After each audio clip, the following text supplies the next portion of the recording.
하나님 말씀은 구약성경 잠언 25장입니다. 잠언 25장 11절 말씀.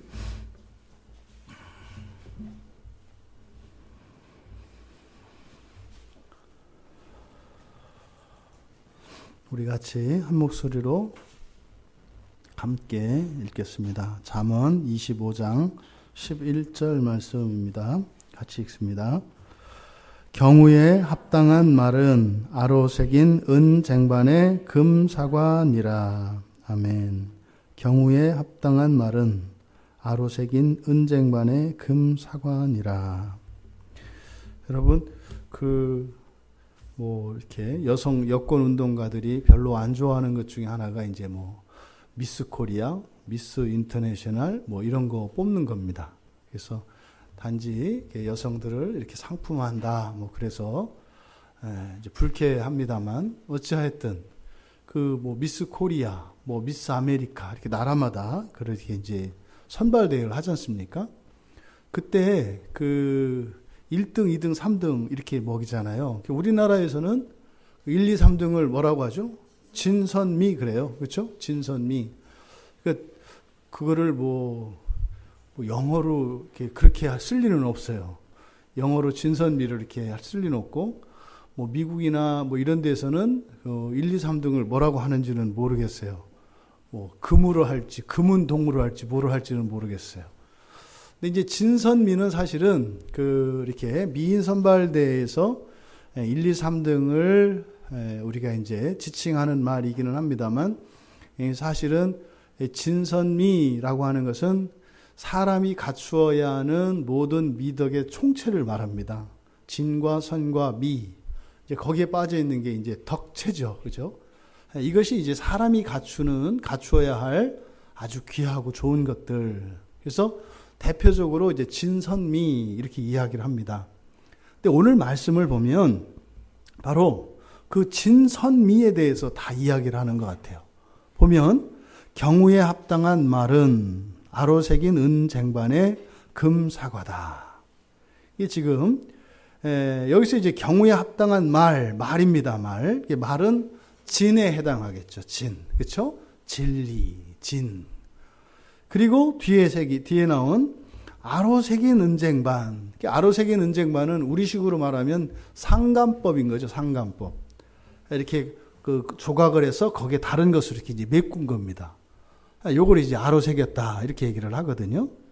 이 아로새긴 은쟁반에, 그래서 이 은쟁반은 우리가 그냥 쓰는 이런 쟁반 이렇게 이해하면 안 되고, 이건 이렇게 예술품으로 사람들에게 이렇게 보이기 위한 그런 공예품으로서의 이런 접시 이런 의미입니다. 그러니까 이게 쉽게 쓸 수 없는 그렇게 아주 가치 있는 것이지만 굉장히 아름다운. 그래서 아로새긴 은쟁반 하면은 이건 이제 아름다움이에요.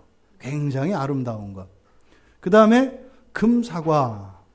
금은 뭐니 해도 돈 아니겠어요? 그러니까 금사과니까 뭐예요? 가치가 있는 거. 가치 있으면 어떻게 돼요? 예, 좋아요. 이게 선한 거예요. 그러니까 이게 진선미를 한 번에 이렇게 싹 잡을 수 있는, 뭘로? 경우에 합당한 말로. 그래서 경우에 합당한 말은 진이잖아요. 진리는 선과 미를 한꺼번에 다 취할 수 있다는 거예요. 그러니까 따로따로가 아니라 한 번에 진선미를 다 갖출 수 있는 지혜를 우리에게 가르쳐주고 있습니다. 그러니까 이렇게 경우에 합당한 말로 이렇게 진선미를 다 갖추시는 여러분들 되시기 바랍니다. 미스코리아에서 암만 1등해도 진밖에 못해요. 진선미를 함께 한 경우는 없잖아요. 그죠? 근데 이제 오늘 성경은 이렇게 진선미를 다 갖출 수 있는, 더 나아가 덕까지도 갖출 수 있는 놀라운 지혜를 우리에게 주고 있습니다. 그렇다면 이제 핵심이 되는 것이 경우에 합당한 말이에요. 경우에 합당하다. 근데 여기에 지금 경우에 합당한이라고 하는 이 오펜이라고 하는 단어가 무슨 말인지 몰라요. 이제 성경에 딱 한 번만 쓰였어요. 그래서 오펜하고 비슷한 말이 모음이, 원래 히브리어에는 모음이 없거든요. 그래서 이 자음을 가지고 사용한 비슷한 단어가 오펜의 에, 모음 에 대신에 모음 아를 붙이면 오판이 되는데, 오판이라고 하게 되면 오판이 그 수레바퀴예요, 수레바퀴. 근데 그것과 이것을 이제 연결 지어서 이제 이렇게 설명을 하는데, 여기는 그대로 그냥 이렇게 경우에 합당한 말로 우리가 이해하는 것이 맞겠습니다. 그러면 경우에 합당하다는 게 뭘까? 뭐 여러 가지가 있겠죠. 그렇죠? 경우, 형편, 뭐 여러 가지가 있겠는데, 오늘 우리는 이것을 그냥 세 가지 경우만 우리가 살펴보려고 합니다. 경우에 합당한 말의 첫 번째 경우, 이것은 오늘 이제 우리가 오전에도 이제 설교의 내용 가운데 사람의 감정에 대한 이야기들을 우리가 다루었는데, 감정에 따라서 합당한 말이에요. 감정에 따라서 그 말이 의미가 달라지잖아요. 그래서 감정을 잘 헤아릴 수 있어야 합니다. 보통 우리나라 사람들이 감정을 이야기할 때 칠정을 이야기한다고 해요. 칠정. 희, 노, 애락, 애호, 욕 이렇게 해서 보통 이제 칠정을 이야기하는데, 그냥 네 개, 희, 노, 애락, 이것만 우리가 잘 살펴도 우리의 말이 이렇게 진리가 되어서 그렇게 유익하고 가치가 있으며 또한 아름다움을 더해주는 말이 될 수 있다는 거죠. 그러니까요, 기쁜지, 그리고 화가 나 있는지, 슬픈지, 그리고 즐거운지, 이것을 분별해야 합니다. 그리고 이것은 그 장소에 따라서도 사람들의 그 감정이 다르잖아요. 그래서 잔치집이 다르고 상가가 다르단 말이죠. 거기서 사용하는 말들이 분명히 달라야 합니다. 이 감정을 잘 헤아려서 거기에 맞추어서 말만 하더라도 오히려 슬픔을 기쁨으로 바꿀 수도 있습니다. 또 심지어는 이 분노를, 화를 가라앉힐 수도 있습니다. 게다가 이런 기쁨과 즐거움을 배가시킬 수도 있습니다. 그 감정만 잘 헤아린다 할지라도 말이죠. 왜 이런 일이 일어나는가? 왜 우리가 이 감정을 따라서 감정을 살펴서 거기에 합당한 말들을 하게 되면 그런 유익들이 왜 우리에게 있는가? 사람에게는 모든 감정이 항상 공존합니다. 예를 들어서 지독한 슬픔 가운데 있는 사람도 그 사람의 마음속에는 기쁨이라고 하는 감정이 안에 있습니다. 단지 이런 슬픔이 모든 감정을 압도해서 그에게는 슬픔으로 나타나는 거죠. 하지만 그 속에는요, 기쁨이 있습니다. 마치 우리가 표면으로 이렇게 떠오른, 그래서 나의 상태, 내 기분과 지금 나의 표정과 나의 모든 것을 이렇게 막 지배하는 이런 대표적인 지금 나타난 영향력이 있는 감정, 이게 나는 아니거든요. 이게 내 감정의 다는 아니거든요. 그러니까 이렇게 부정적이고 나에게 해를 끼치는, 그리고 다른 이들에게 공격적이고 이렇게 상처를 입히는 이런 나쁜 감정, 거친 말들을 할 수 있는, 거친 행동들을 할 수 있는 이런 감정을 다스릴 수 있어야 돼요. 그러니까 이 감정을 다스리는 일이 무엇으로? 말로. 합당한 말로 할 수 있다는 거죠.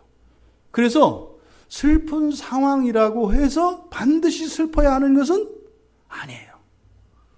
기쁜 상황이라고 해서 그만큼만 기뻐야 되는 것은 아니에요. 사실은요, 아무런 일이 일어나지 않아도 혼자 울다가 웃다가 할 수 있어요. 물론 너무 자주 그러면 문제가 좀 있어요. 네, 이거 너무 자주. 혼자 시덕거렸다가 울다가 뭐 이렇게 하면 안 돼요. 근데 할 수는 있다. 왜요? 우리 안에 그런 감정이 다 있기 때문에. 그러니까 우리의 말이 그렇게 아주 극도의 슬픔 가운데 있는 사람에게 그 슬픔을 싹 덜어내고 오히려 그 마음속에 이렇게 즐거움과 기쁨을 일으킬 수 있다면, 또 아주 작은 즐거움으로 인해서 그냥 밋밋해하는 사람에게 우리가 합당한 말을 해줌으로써 그것으로 감사하고 그 즐거움과 기쁨으로 정말 이 세상의 최고의 행복한 사람인 것처럼 될 수 있다면 이것은 굉장한 유익이 되지 않겠습니까? 그래서 우리가 이런 감정을 살펴서 감정에 따라 그 합당한 말을 해야 하는 것입니다. 그래서 유순한 말들은 분노를 쉬게도 하고요.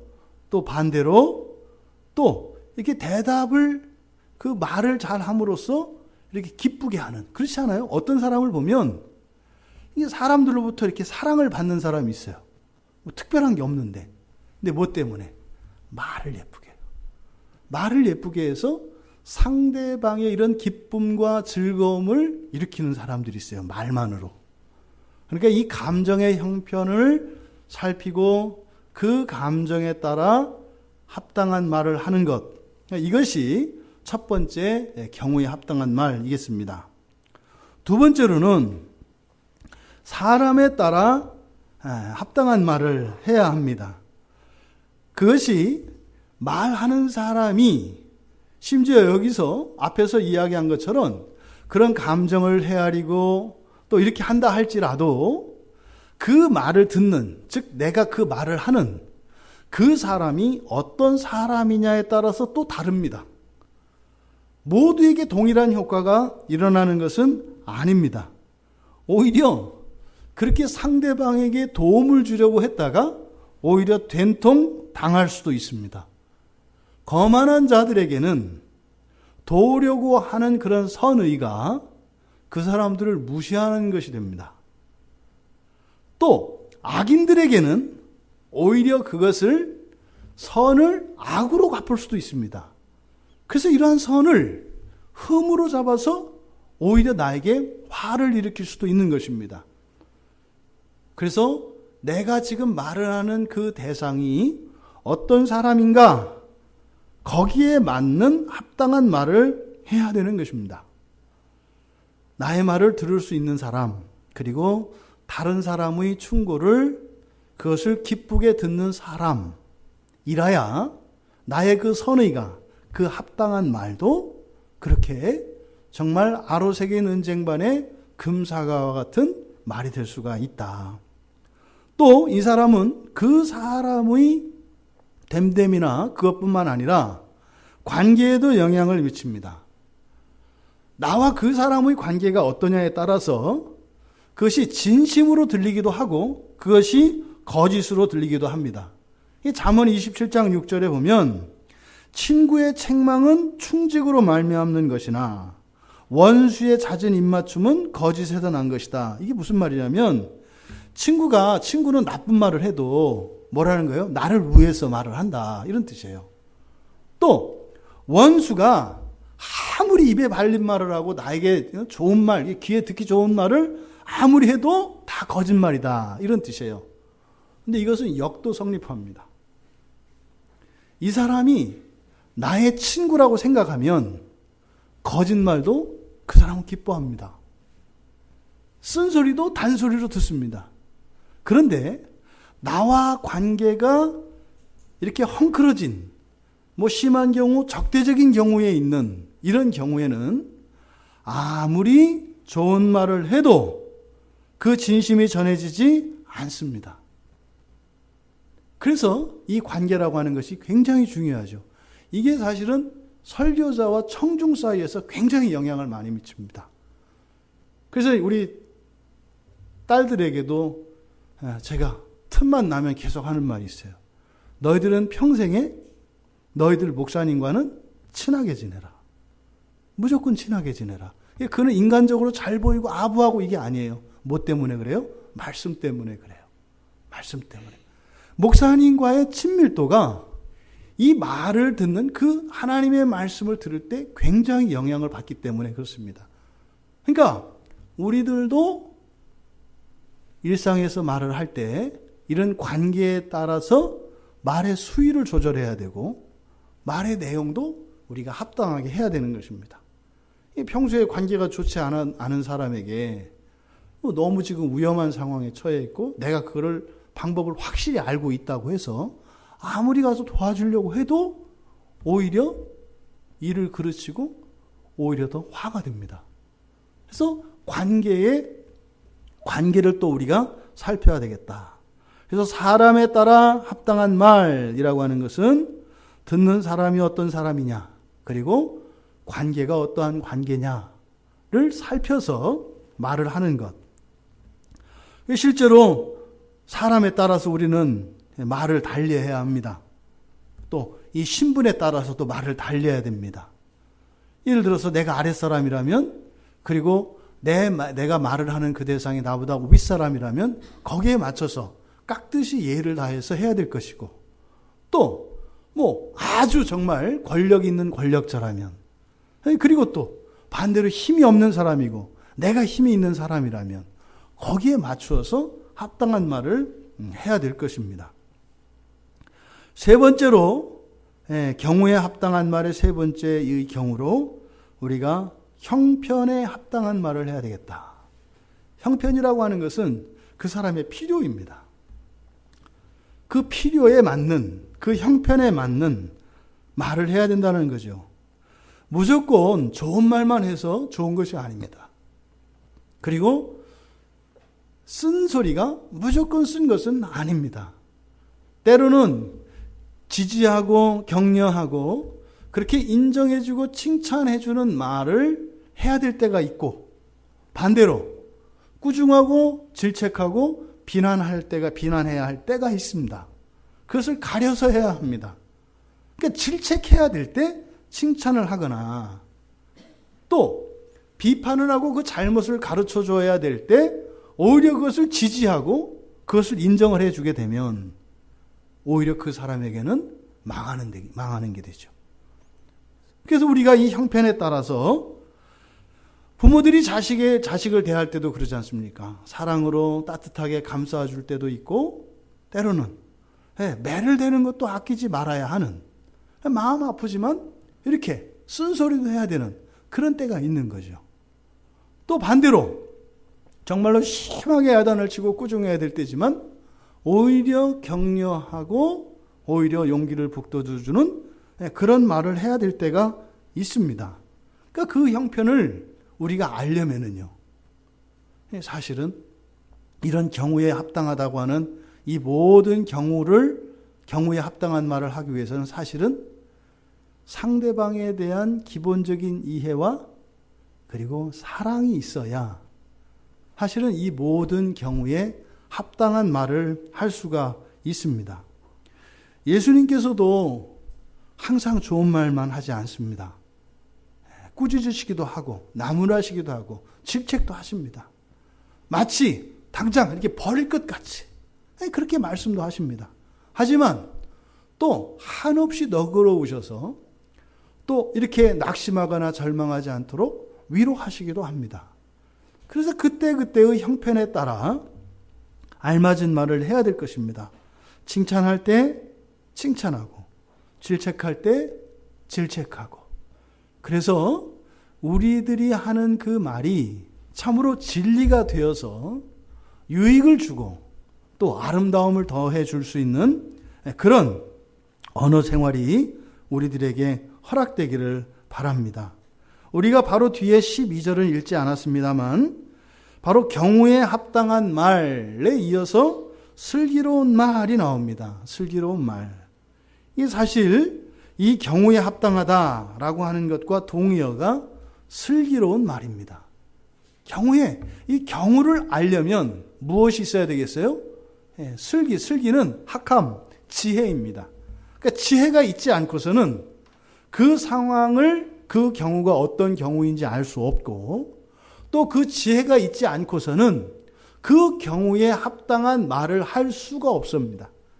그러니까 이 경우에 합당한 말을 하려면 이 경우가 어떤 경우인지 알아야 되겠고, 그 경우에 합당한 말이 무엇인지를 알아야 할 것입니다. 그래서 지혜가 절대적으로 필요한 거죠. 이 세상의 모든 지혜는 이 성경 안에 다 있습니다. 모든 지혜는 성경 안에 다 있습니다. 그리고 특별히 잠언에서 나타나는 슬기, 지혜, 이것은 곧 예수 그리스도를 의미합니다. 예수 그리스도를 말로 바꾼다면 복음이라고 할 수 있습니다. 바로 이 복음의 정신과 복음의 내용, 그리고 그리스도께서 우리에게 주셨던 이 모든 가르침, 넓게는 성경의 이 말씀들이 모든 경우에 필요한 모든 합당한 말을 다 가지고 있습니다. 우리가 모를 뿐이지요. 제 주변에도 정말 성경이 박식한 분들이 있어요. 정말 성경이 박식한 분들. 성경의 그 경우에 따라서 그 성경의 말씀들을 꺼내오는 분들. 이게 사실은 저도 개인적으로 굉장히 소원이에요. 이렇게 지체들을 신방하고 상담하고 할 때 정확하게 어느 책 몇 장 몇 절에 그런 말씀들이 있는지 알아서 그냥 그 말씀들을 이렇게 사실 제시해 주면 되거든요. 성경을 꺼내서 그 필요한 요절들, 필요한 말씀들을 이렇게 제시해 주면 됩니다. 그러면 사실 그렇게 설명이 필요 없습니다. 근데 이제 그걸 잘 모르니까 이제 설명하려니까 길어지는 거예요. 이렇게 알긴 알겠는데 어딘지 잘 모르겠어. 그러니까 성경은 그냥 읽어주면 되는데 이걸 사람의 말로 바꾸어서 하려면은 설명을 해야 되고 길어져야 되고 이해시켜야 되고 설득해야 되는 이런 일이 일어납니다. 그래서 여러분들이 평소에 늘 성경을 곁에 두고 그렇게 읽는 습관을 들여야 하겠습니다만 또 성경 안에서 아주 이렇게 짧은 경구이지만 우리에게 정말 귀한 금원과 같은 그런 말씀들이 있습니다. 이런 것들은 특히 우리 청소년들은 기회가 있을 때 많이 암기하는 게 좋습니다. 기회가 좋을 때. 그래서 많이 암기하면 단지 그 성경 요절만 암송하는 것이 아니라 성경 말씀을 암송을 하면 그게 마치 이제 전기 볼티지를 높이는 것 같아요. 성경 구절을 하나, 귀한 말씀을 하나 외우면 내 볼티지가 올라가. 100볼트였는데 200볼트로 올라가. 또 말씀이 또 들어가면 300볼트, 400볼트 이렇게 되는 거예요. 그래서 이 성경이라고 성경의 말씀들은 사람을 지혜롭게 합니다. 결국 경우에 합당한 말은 진리를 가리키는 것인데 이 진리는 단순한 지식만을 이야기하는 것이 아니라 그 진리는 우리를 좋게 하는 우리에게 선이 되고 또 우리의 아름다움을 높인다라고 하는 이 하나님의 말씀이 여러분의 삶 속에 그렇게 유익이 되는 참된 하나님의 말씀 되기를 바랍니다. 합당한 말은 진선미를 한 번에 갖출 수 있는 아주 유효하고 아주 효과적인 방법입니다. 정확하게 제시되어진 그것입니다. 그래서 특히 이제 우리 여성분들, 여러분들이 그 아름다움을 향한 그 갈망과 욕구가 얼마나 커요. 그것이 여러분 어떤 단순한 신체적인 이런 아름다움이 아니라 참으로 이 합당한 말을 통해서 이렇게 외모로 갖출 수 있는 그 아름다움을 능가하는 아름다움. 그리고 여러분들이 가진 어떤 재능이나 재산, 힘을 가지고 할 수 있는 선보다 더 큰 선을 이룰 수 있다고 하는 이 말씀이 우리 모두에게 믿음으로 받아들여져서 정말 이 경우에 합당한 말이 생활화되어지고 그 경우에 합당한 말의 유익으로 세상을 살리고 사람을 살리며 또 그 영광을 얻는 우리 모두가 되기를 주님의 이름으로 축원합니다.